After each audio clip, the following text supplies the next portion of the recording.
Hello. Hi. All right, perfect. Finally got it set up. Okay, so you should be able to do the screen share on here.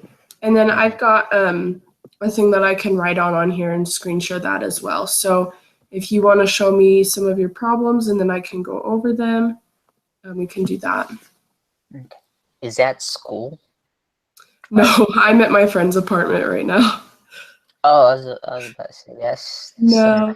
that's No, a I was nice too lazy to go back dorm to the room. school. Let me see. I'm trying to. Um, are you what are you, like a business major, or I'm sorry, like what major are you in? So I'm an accounting major, so yes, it's like in the business area. But I don't really like love math. I just am really good at like these two classes. So I don't know. I'm never gonna take calculus or anything. That's too hard. You're gonna be an accountant, so there's jobs out there for you. They don't offer it online, so Yeah. I would So have what's your major then? business management. If they offered that online, I would have uh taken um taken it. Yeah. Accounting, I'm sorry. Can you see my screen? Yes. Okay. Um, Let me see. Okay. Can you see it now? Or Yes. do you see the questions, or what do you see? Yep, I can see the questions. Oh, okay. I see that. Yep, there we go. Hmm. I just want to go step by step because I have a Excel class and what is yeah, and another business class, and I I really thought this was just gonna be normal math and calculating, but Hmm. it just has too much words and sometimes throws me off, and Yeah. I'm not really able to understand it, just if you don't Yeah, mind. so thankfully the first test is a little bit more definitions and getting like the ideas down, Hmm. whereas some of the later tests are more the calculations and putting it into Excel and stuff. So it gets easier, don't worry. Okay. Okay. Uh, how can I see you and and put my lesson on top, or how can I see the screen so I could able to see what you're counting? I mean, is there a better way, or just All right, so let me show you. So this, I'll share my screen real quick. So Okay. this is my screen. Can you see that there?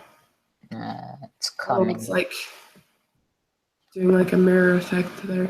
So I can double click on this top bar here to kind of make it smaller. And I just drag it all the way to one side, and then it just kind of snaps into place where it's only half of it is that, and then I can do something on the other side. Give me a sec.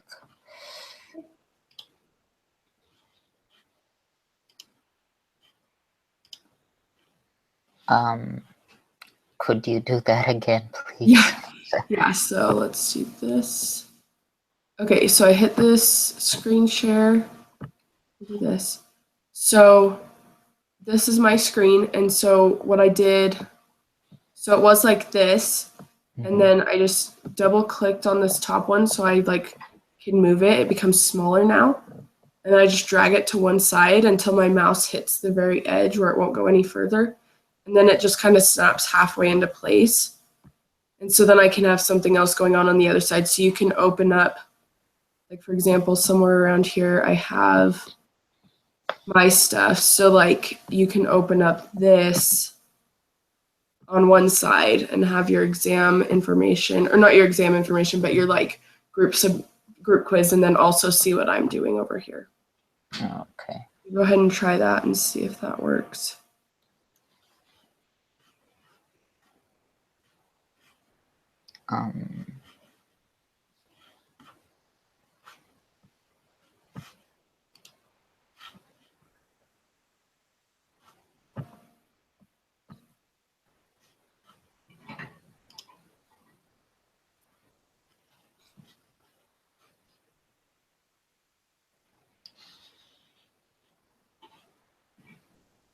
Yeah, so with that one, you may want to click on your Google Hangouts tab and pull it down so that it's in its own window, and then do that where you drag it to one side.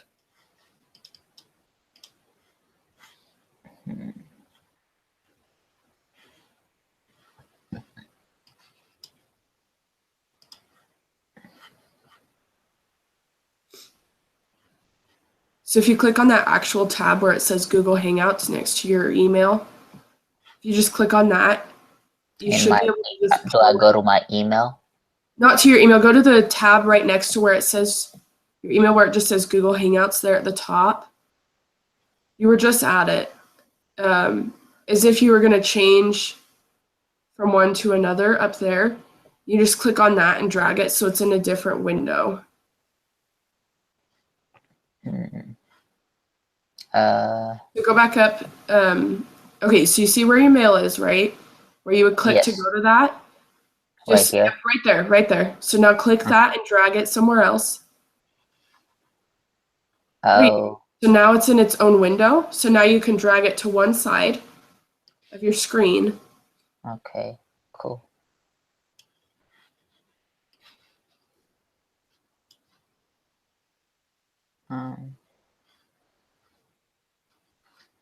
Give me a sec. No, you're fine. And some computers are different, so it may just depend. Let me put you in the corner. Can you see? Uh-huh. Okay, that's good. Okay, can you see now? Uh-huh. Okay. That's perfect. Can you see everything, or do you need? I can see it. It's a little hard to read, so what I'll have you do is read it out loud, and I can see most of the rest of it. And then we'll just discuss it.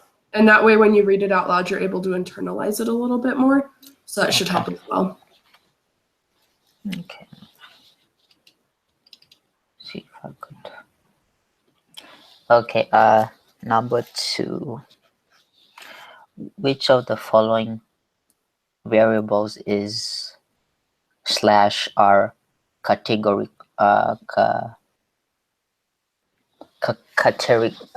categorical? Yep, you were right. Categorical.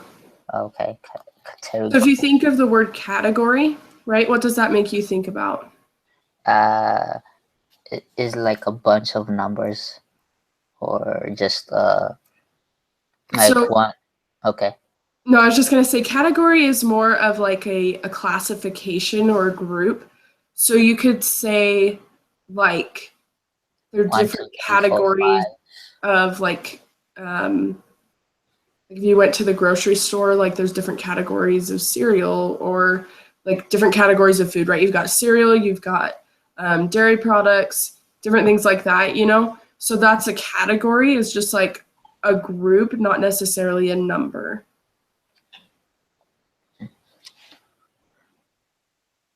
Does that make sense? Yes. Okay. So then, knowing that, which of the following variables is or are categorical?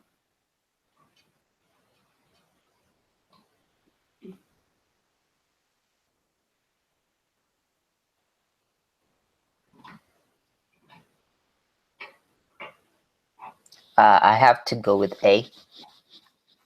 So A is a number. Remember, we're talking about, so it says the number of animals in the zoo. Mm-hmm. So that would be more of a quantitative because it's a quantity, it's a number that we're looking at. Whereas a randomly selected brand, right? A brand is a category. It's not a number that we can use to calculate a mean, which means that it's categorical.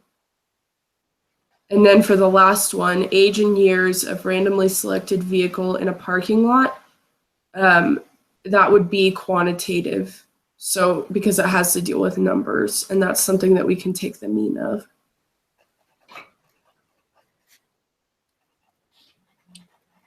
So it is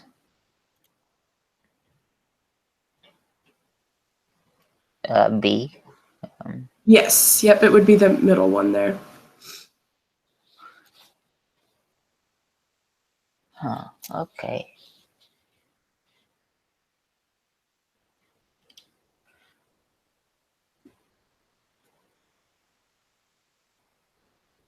Okay. Um,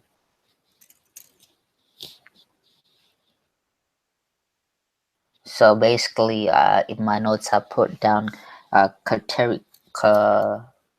categorical is not a number, is not defined as a number, is not a number. Yes, that's correct. But I will say, sometimes they'll try and trick you and say the phone numbers of people in your class. But a phone number is just a way to, like it's not an actual number that we can take the mean of. I mean, we can, but it doesn't really have a meaning to it, right? If we were saying the ages of people, that would be quantitative, whereas a phone number is just a random number. It's not, it doesn't really have a certain meaning attached to it. Okay. Does that make sense? Yes. Okay, so just be careful with things like phone numbers or, you know, ID numbers or things like house addresses. So those would be things that are numbers, but they're not quantitative, they're categorical. Okay. Right. So I we can like go to it. the next one now.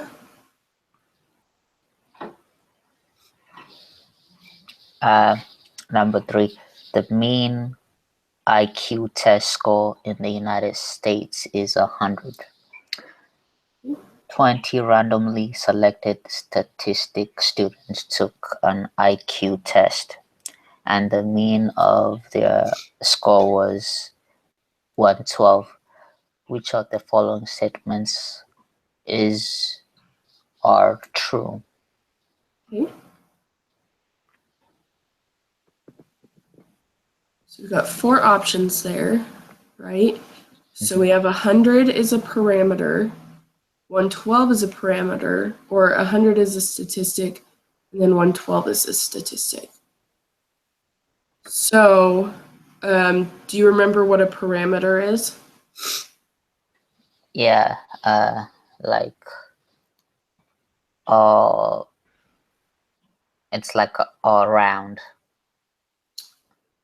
Yeah, so um, I don't remember the specific definition for it. at least from the book anyways. But I would say that I know that 112 is the statistic. Oh, wait, hold on. I feel like it's backwards. Let me check real quick.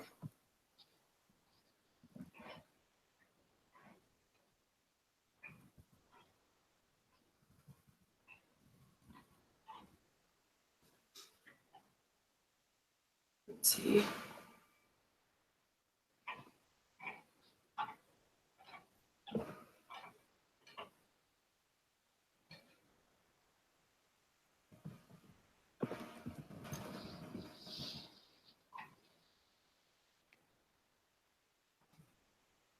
Okay, so I could be wrong. I would check the book's definition on this, but I would say that 100 would be the parameter and 112 would be the statistic.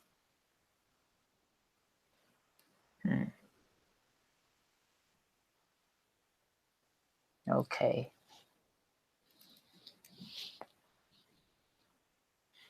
Right, yeah, because parameter is like, yeah, because the parameter is like an overall. So you're saying, you know, the average test score of an IQ test in the United States is 100, right? And then we have a small group of people that take it, and they have a mean score of 112. So that would be the statistic because it's our measurement. Oh, okay. Yeah, I was about to go with the same things. Yeah. So again, just review that in your book and make sure that the definitions are correct. But that's what I would go with. That seems to make the most sense. Okay. Random City has 4 distinct neighborhoods. The property value are very similar within each neighborhood, but they vary considerably from neighborhood to neighborhood.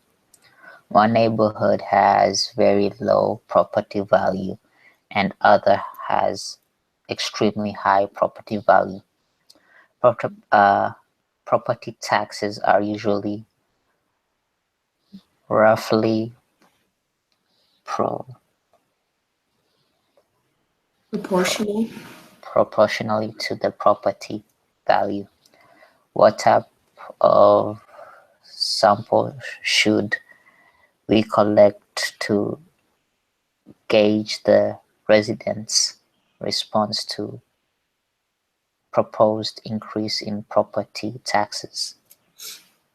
Okay, so this just has to do with what type of sampling. So you probably remember what all of these are, correct? Or do you want to go over that? Yeah, we could go over. Okay. So a simple random sample is basically like a computer generated random houses that you would go to, right? It's completely random. It's like you have a list of students from like 1 to 100, and then you put it into a computer system and it just generates, 20 names for you. Okay. So that one's basically as close as you can get to a pure random sampling. A systematic sample would be saying, starting on the 5th person, we're going to ask a question to every 10th person that comes in the door. Okay, so that's systematic because you're starting at a random number from whoever walks in next, and then you do every 10th or every 6th or every 5th person that walks through the door. Okay.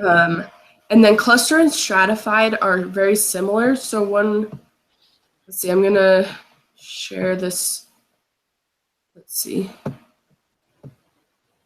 Real quick, and then I'll draw this out for you. Okay.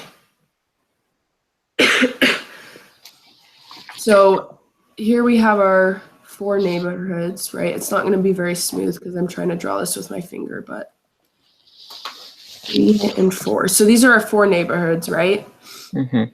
So if we were to do a stratified sample, we'd take, say, 20 houses from this one, right? Those are really small, but basically, you get the idea. Oops. Mm-hmm. You take 20 from this neighborhood, 20 from this neighborhood. Some of the houses are lines. And then 20 from this neighborhood, right? But a cluster Mm-hmm. sample would be saying, we're going to choose 2 of these neighborhoods and just sample the whole neighborhood. Sorry, it's not very smooth, but basically you're going to sample the whole neighborhood instead of just some of them. So cluster is a little more, it's not as good as stratified just because you completely miss out on these 2 other neighborhoods, right? So if Mm-hmm. this neighborhood is really rich and this one's really poor, right? And then these ones in the middle are like just kind of regular, like in between, then, we miss out on some of those really important opinions, right? Mm-hmm. So it kind of depends on what you are, see, what's the word? Like what you're sampling. But for the most part, those aren't really used, especially cluster. I mean, some people do use it, but it's not as accurate. So this Okay. one's asking which one is going to be the best if we're asking the residents' responses about property taxes. So what do you think? Um, I'll go with the last one, choice D. Yeah, so stratified would be a pretty good one. I would probably just go with simple random, just because that's technically the best one to do. Um, and that's usually what they're looking for. But technically, you could choose also B or D because those are also good ones to do. I just think that they're looking for simple random just because that's the most random one that there is. Okay. Can you explain to me the last one? The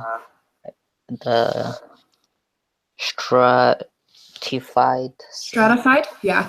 So that's the one where we took 20, or if there are like 100 houses in each one, we could take 50, right? So Mm-hmm. just a number of houses from each neighborhood. So if you were doing this, like let's say you went to, let's see, what would be another good example? Uh, okay, so let's say you were at a water park, and you wanted to ask people about what their favorite ride was, right? Mm-hmm. Well, if you wanted to get a good wide range of opinions, you would want to interview a few people in line for all of the rides, right? You're not going to go ask people from like only 5 of the rides because they're probably going to say that that one's their favorite ride. Maybe there's people who are going 6 or 7 times in a row, and so because that's their favorite ride, so they're going to keep riding it, right? So it's always good to kind of spread that out when there's going to be a little bit of bias. So I don't know if you know what bias is, but basically we're just trying to get rid of the bias, and so the best way to do that would be to get the stratified because you're taking a few samples from each ride or from each neighborhood, things like that, so that you're getting everybody's opinion um, instead of just some of them. So it's just making sure that you get a wide range of opinions, I guess. Okay. Thank you. Yeah.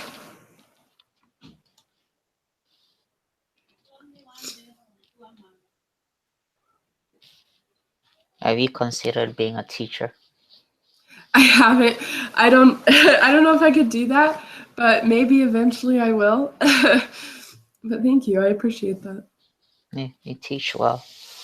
Um, okay, number 5.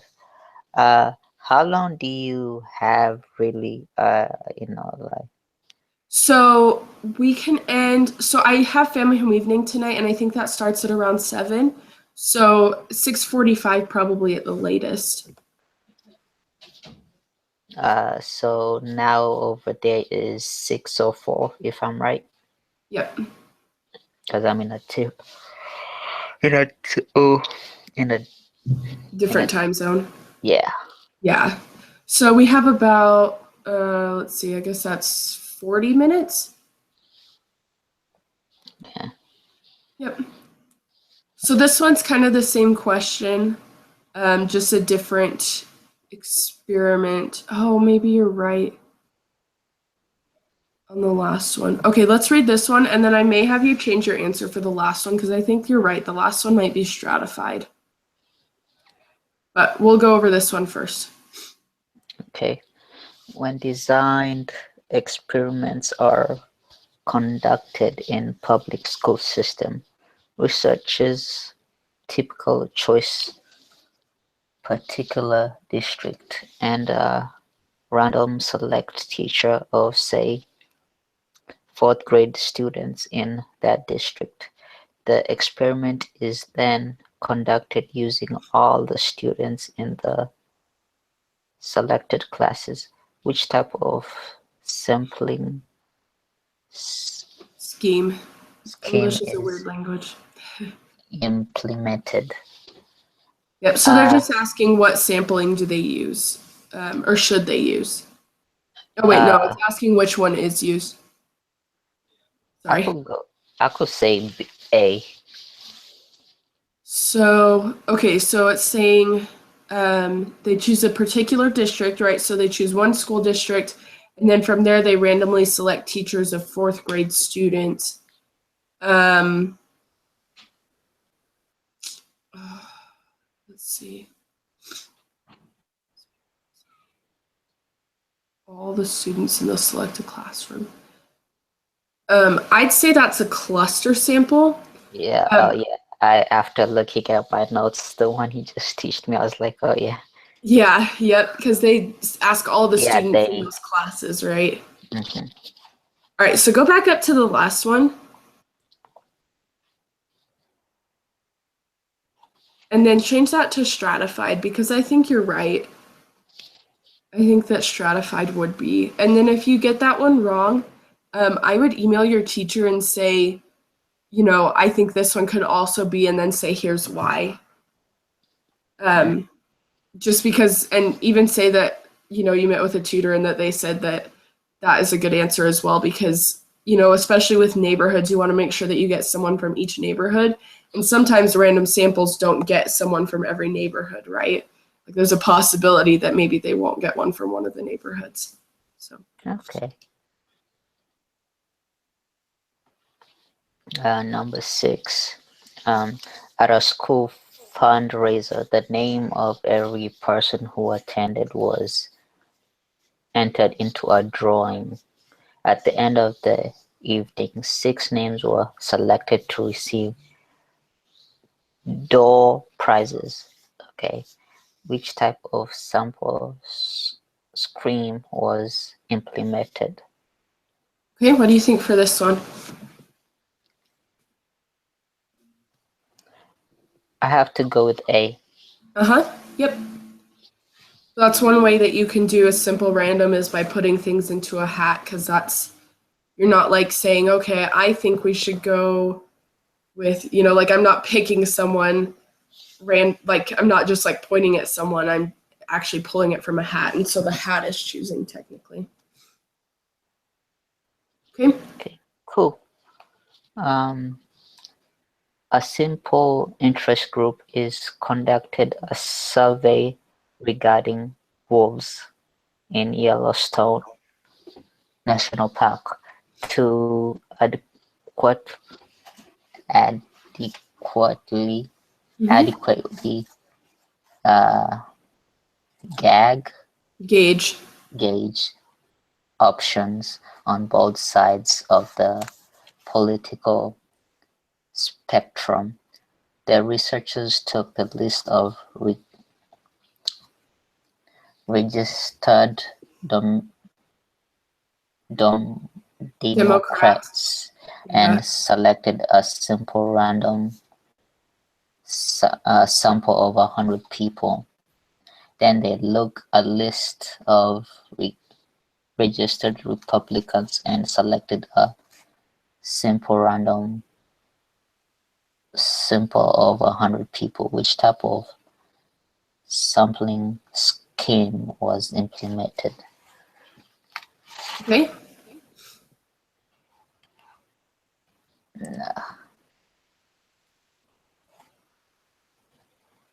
Right, which one do you think that is? Uh,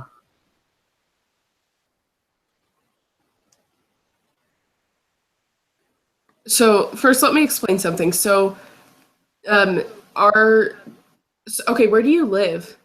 Just out of curiosity. Georgia. Georgia. Okay, so you know that there's Democrats and there's Republicans, right? Yes. Yeah, so it's just two groups. So it's basically saying we have two groups of people and we're taking 100 people from each one. So knowing that, which sampling system did we use? Is either simple random or cluster. So it'd be the stratified, remember? Because we have two different groups and we're taking some from group one and some from group two.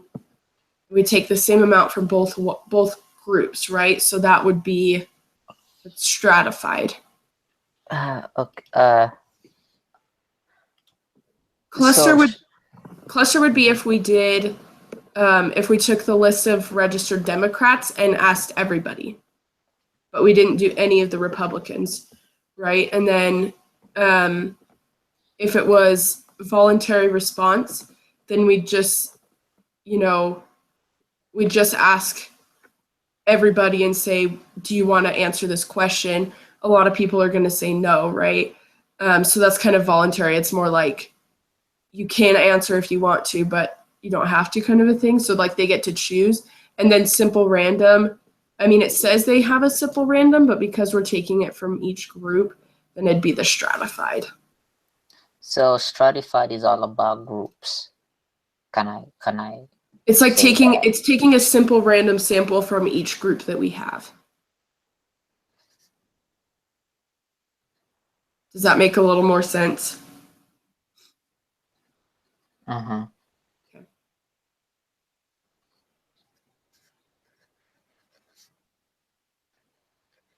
Okay. Gotcha.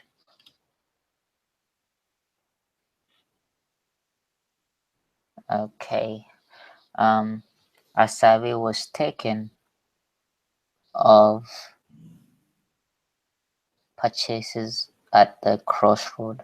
Open the data file crossroad purchase and use this data to answer the next three questions. Yep, so this is going to be using Excel.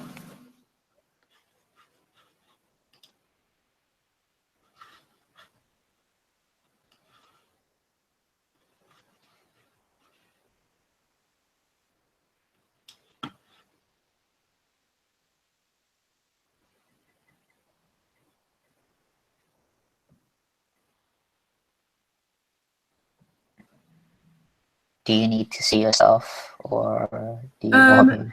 So what you need to do, I'm just trying to remember. Give me a sec. Okay.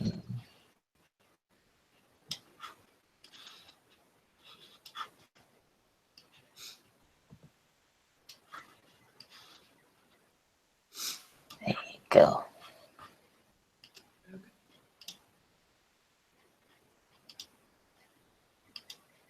Can you see? Let's see if I can move to something else one sec. Yes, yeah, I can see that. So what you're gonna want to do you have I don't know what it's called. There's an Excel sheet that has what's it called? Let me see if I can find mine. Oh look, I still have the Crossroads purchases one.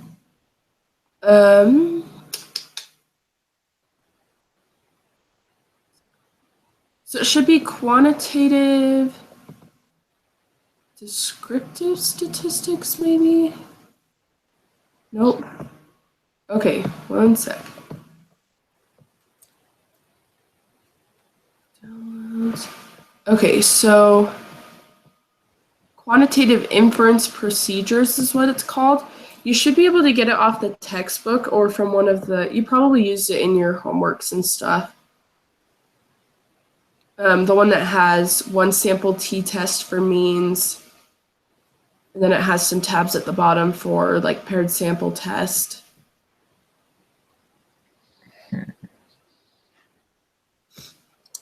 I hope I didn't delete it.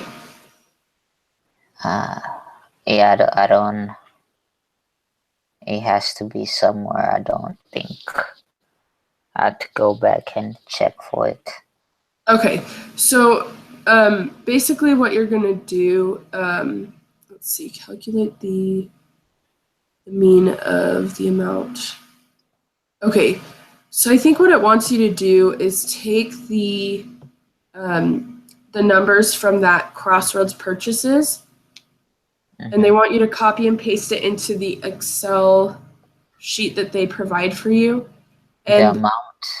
yeah, so here, let me see if I can pull up my Crossroads one and just kind of show you what this would look like. Okay. So let's.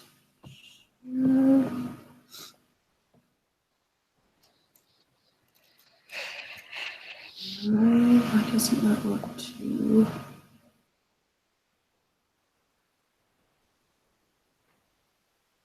Okay.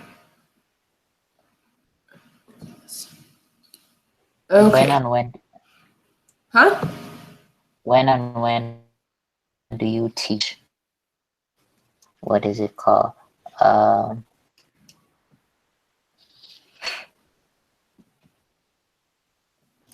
When and when are you available? Can you teach? For like just one-on-one sessions. Mm-hmm. So I have availabilities every day of the week. Most of them are in the evenings, right around 5, 6, sometimes 7 or 8, just depending on the day. And then on Saturdays, I have one from 10:45 to 11:45. In the morning or? In the morning, yeah. So that'd be 12:45 starting time for Georgia. There, those are my availabilities.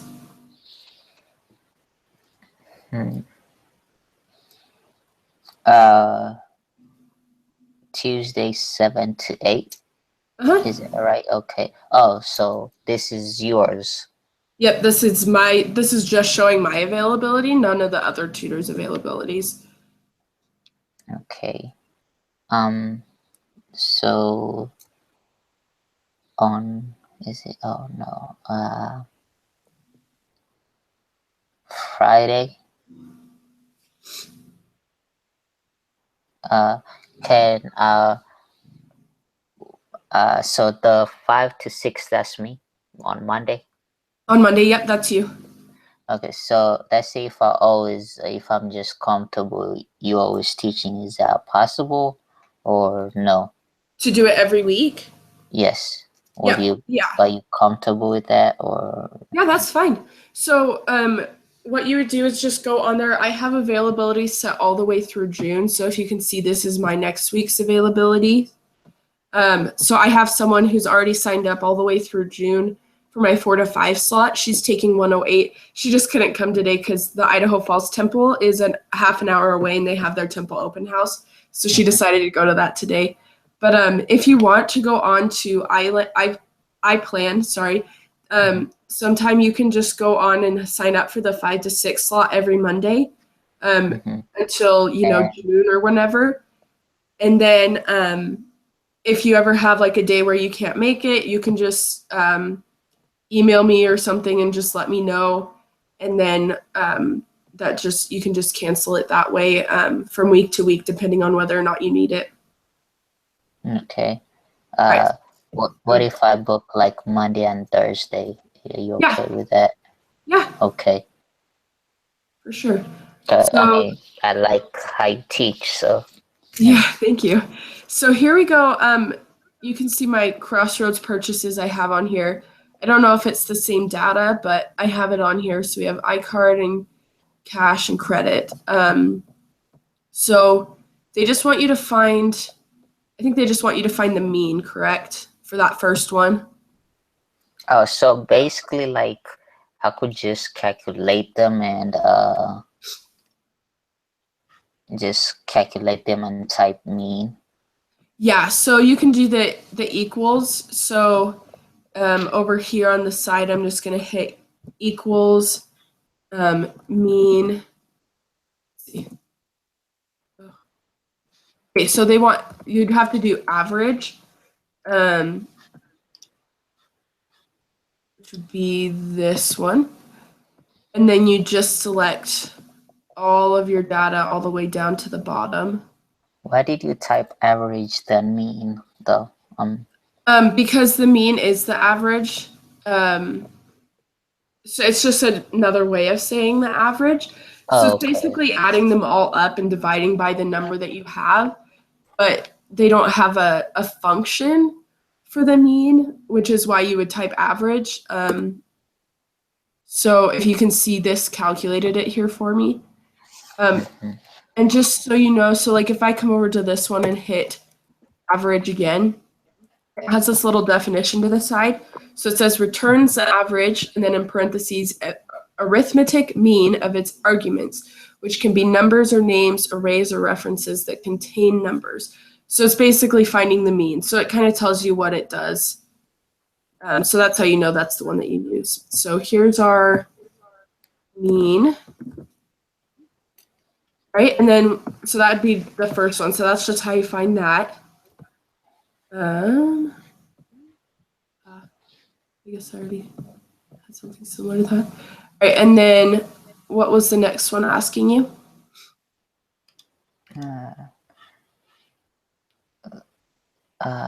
Let me try that Okay.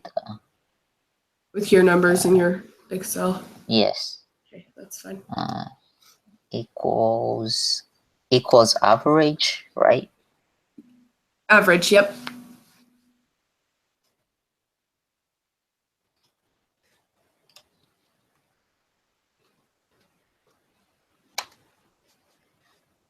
So I got 4.77105. Is that Okay. the same thing? Let's see. Yep, that's what I got. So then just make sure you round to however many decimals the quiz specifies. Okay.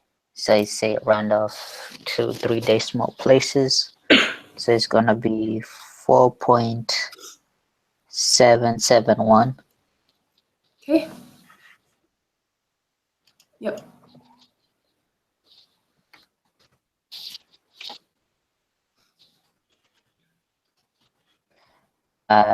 The second question, using software, calculate the standard deviation of the amount spent. Okay, so this one also has a function. So Equal standard deviation, or yeah, here, let me show you. Standard deviation. I'm just gonna abbreviate that. Okay, so we're gonna hit equals and then STDEV. Let's see. Simple. Yeah, so you just use standard deviation. So STDEV. You'll do that, and then you'll select all of your numbers here.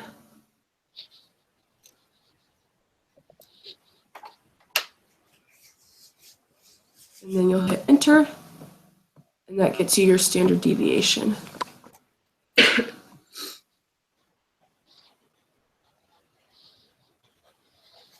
okay, let me try that. Okay.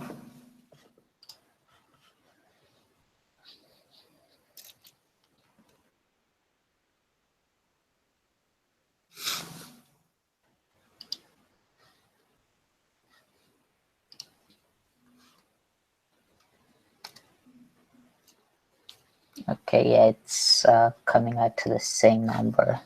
Okay, awesome. So, ooh, I forgot the decimal. So it's okay, 1.9. Yep, and then it says round to 3 decimals. So it's gonna be 1.912. Uh-huh.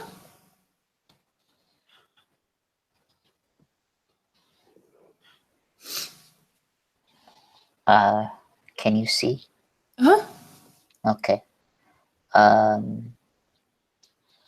Start by creating a histogram of the amount spent in the crossroad purchase. Then mark the following statement as true or false. I created a histogram represent the amount spent in crossroad purchase. So a histogram, let's see. So you'd come up here and hit insert, and then go to insert a column chart. If I remember right, let's see. Oh, not that. Okay. Undo. So I would select both columns A and B, starting up here and go all the way down to where your data ends. I went way too far. Okay. And then once you have it all highlighted, so you have your iCard credit cash on there, and then you have your amounts, and then you hit insert column chart, and then just kind of hit that first. Well, let's see, that's not what I wanted.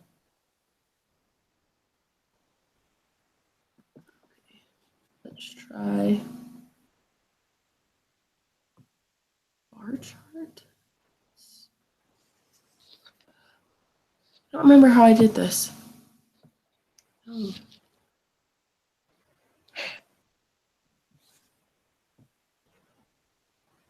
It's a way you can make it'd be a column chart, but it's like wanting to do, like each individual one is a different thing. Let's see. Charts.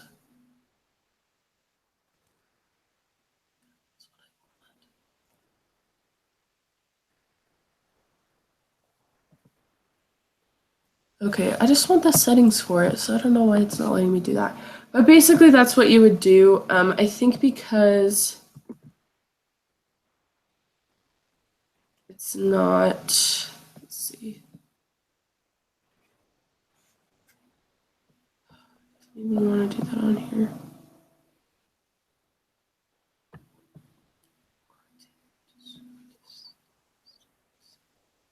Trying to see if there's, oh, here we go. So there's one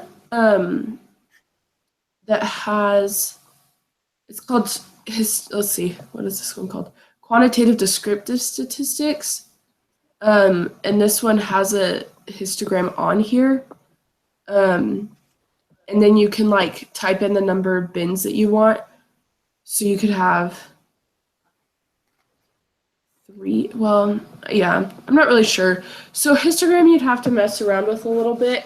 It basically just wants to show you how to use a histogram, like how to use Excel to make one. But it's a little bit, I'll stop screen sharing so that stops like duplicating it a bunch. But so just kind of mess around with it and see if you can get a histogram to show up. You may have to like sort them into sections where you have all of your iCard ones in one column, and then your credit ones in one column, and then your cash ones in another. That way they each have their own column, I guess. But yeah, so just kind of mess around with Excel. They basically just want you to be able to kind of figure that out. There's not really a time when they're going to be like, okay, now you have to turn in a histogram of your data. So I wouldn't worry too much about that. So true Yeah, so as or long as you false? promise to go back through and kind of mess around with the histogram idea, then yeah.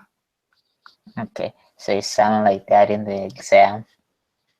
Yeah, so they won't have a question like that in the exam. They just want to know that you went through and figured out how to do a histogram so that you can do it if you need to, I guess. So is this like a study guide or no? Or So just this one, yes, is going to be pretty similar to the test. I think that the test is a little bit easier than the study guide, but I wouldn't underestimate the test. Just make sure that you keep going over this. Oh, it's going to be loud for a second. The train is coming through. But okay? um, but yeah, so just make sure that you kind of review some of the stuff through the test. Chapter 8 in the book, or like lesson 8 or whatever, has really good review stuff for each of the sections as well. So that can be really helpful. And then if you want to go back through the lessons, looking at some of the boxed areas and highlighted spots can be really helpful as well because those will show you some of the important things of the lesson. Okay. All right, so let's do a couple more problems. We've got about 15 minutes here. Uh, Jessica, Mia, and her research team measured the body temperatures of the sample of dividing elephant cells. Uh, the minister was placed at a specific location on each cell to measure its body temperature. The body temperature of cells tends to decrease as they dive. The research is estimate is typical body temperature of each cell at the time they in, Initiate. in initiated a dive and called this the representative temperature of the cell. The ministers were placed in the hepatic scenes of four of the cells. Do I need to read the names? No, don't. You don't have to read the names. The cell body temperature at the start of the dive was calculated to be. Right. So there's our chart that shows us the temperatures of the seals, and then this second chart here it's a table that shows us different things, right? So we've got their representative temperature, and then we're trying to figure out the deviation from the mean and then the squared deviation. So it actually gives you the equations right there. Um, so let's see, go back up so that it shows you the mean of, let's see, typical body temperature. Let's see.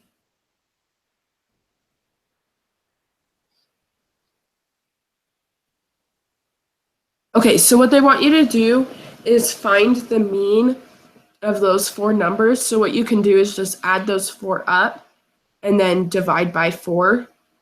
So the 37.91 Uh-huh. and okay. Yep, so add those four numbers up and then divide by 4 because that's how many data points you have, and that'll give you your mean. And then you can calculate the deviation from the mean and then the squared deviations using those equations that they give you there.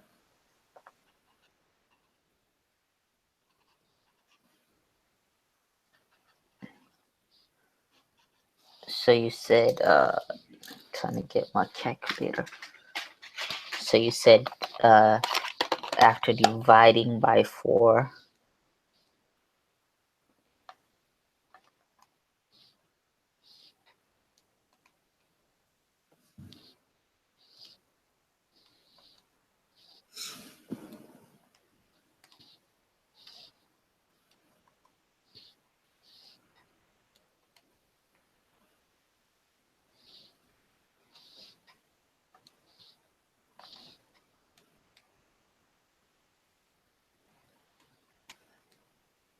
I got 982.53 Was that your when you added them all up? and divided by 4. Okay, so then is that second one 37.25? The sec or the 37.25, yeah. Okay, and then the third one. 38.98, Okay, and then the last one. 38.16. Okay. Okay, so when I added them all up, I got 152.3. And then I divided that by 4 and got 38.075. So the 90 doesn't really make sense because it should be pretty close to all of the other Oh, data. okay. I think when I calculated, I didn't press 38.16. So Okay, there we go.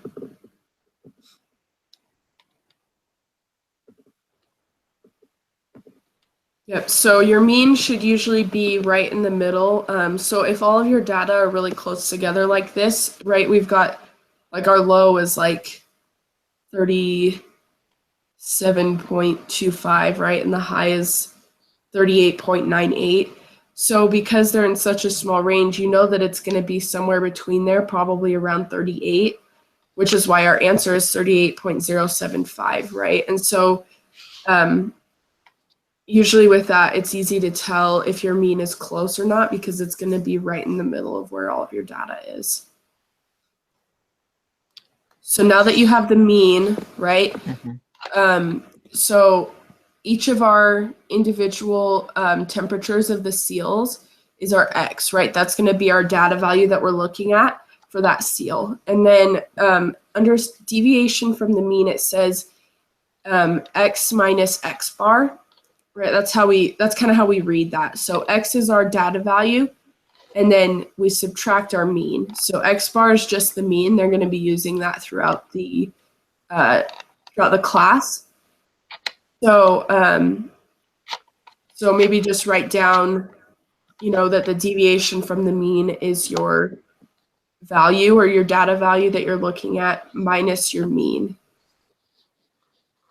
I'm confused. Okay, so you see where it says deviation from the mean, right? Yeah, Underneath it says in parentheses X minus X bar. Mm-hmm. So X is our data value, right? So for this first seal, right, the temperature or the X is 37.91. That's our data value that we're looking at, right? 37.91. Yes, for this first row, right, we're looking Mm-hmm. at Bodil, right? I think that's the name of the seal. Anyways, so that Yeah. first seal there at the top, their temperature when they start the dive, their representative temperature is 37.91. So that's going to be our X, right? It says at the top, this is our X. So for each seal, that their temperature is going to be X. So then we subtract our mean, which you just found, right? Our mean is 38.075. So to find the deviation from the mean, we just take our data value and subtract our mean. So it's just going to be 37.91 minus 38.075. Isn't that gonna be a negative? Yes, and that's okay. All that means is that it's lower than the mean, right? So deviation from the mean is just a way of saying this is how far away this data point is from the center value, right? So our mean, that's the average. That's right in the middle of all of our data. So then this is just saying this is how far away, like how many points away from the mean that this value is. So I got negative 0.165. Uh-huh. Yep, so it's just saying it's 1.65 degrees below the mean or the average. So that's 11. Uh-huh.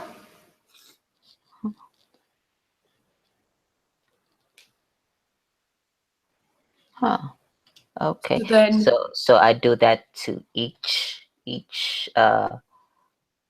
so you can, yes, that would be very good practice. And then for the second one, for number 12, it's going to ask you what B is.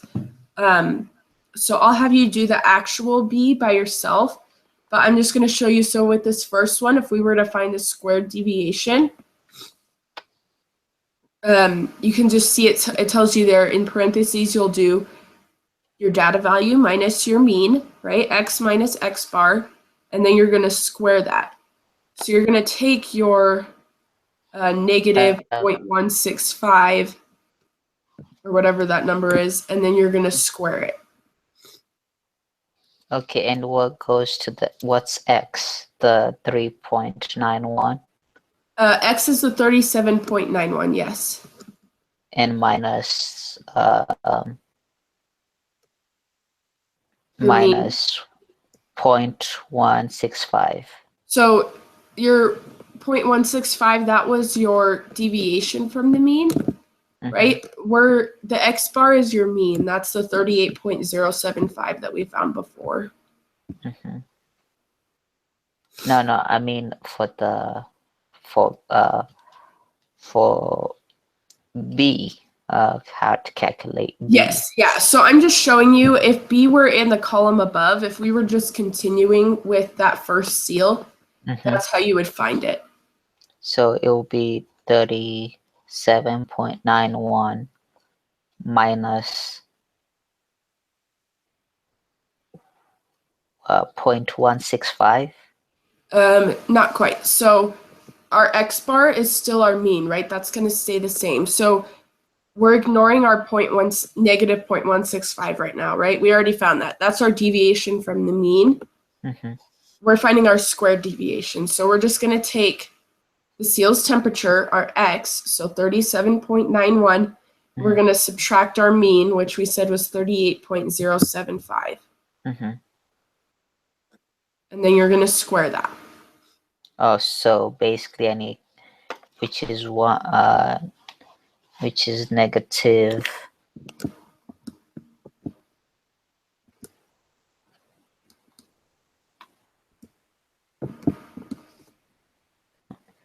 So it actually becomes a positive because a negative times a negative is a positive, right?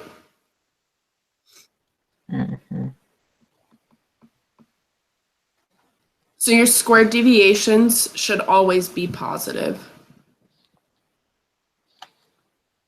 So basically, let me try this. Let me scroll. Negative 0.165. And how do I put the squared? So it depends on what calculator you have. So this is my calculator on here. And right here is this little carrot top looking thing. It kind of looks like a house top. Yeah. Oh, I moved it the wrong way. All right, so it looks like a house top. That's my squared. That's to the power of your exponent. So you can either hit a button like that or, let's see, where is it? This one right here. Mine has a button for x squared. I don't know if you can see that. Okay. So either one will do the squared for you. So it's just gonna be minus 0.165. I got minus 0.027. All right, did you multiply by 2 or did you? Okay, do you have the rooftop sign on yours? Yeah. Okay, so hit that and then hit 2, right? Is that what you did? Yes. So you should have negative 0.165. You hit your little rooftop and then you do 2 and then enter, right? It came out to the same. Weird. Okay, because I did that. Oh, so you have to put. Let me try that again. I think you have to put your negative 0.165 in parentheses. Yeah. Does your calculator do parentheses? So like put the whole thing together, like in brackets. Yes. So it might be kind of hard for you to see mine. I see it. Okay. So you see how I did one without the parenthesis and then one with, Yes. and how it came out differently? Uh-huh. So Yeah, it so it only includes the negative in there if you are, um, if uh, if you have it in parentheses. Otherwise, it's saying you're subtracting 0.165 squared, and 0.165 squared is this 0.027, and then they're adding the negative. So when you do that, just make sure that you put it in parentheses, and you'll be fine. okay. I know you have to go. Yeah. Uh, what do you have more time after whatever you're doing, or tomorrow or something like that? Yes, if you want to sign up for my appointment tomorrow, I would suggest doing that once we get off, in case someone else decides to go and take it. So if you want to do that, then we can meet again tomorrow and I can help you go over some of the rest of this. I would suggest going through and seeing how much of this you can do by yourself. And then if you have questions, we can just go over the questions that you have. Yeah. Okay. Okay. That's how you want me to contact you. Okay. Yep. Um, okay. All right. Thank you so much. Yeah, of course. Have a good rest of your day. You too. Right, bye. Bye.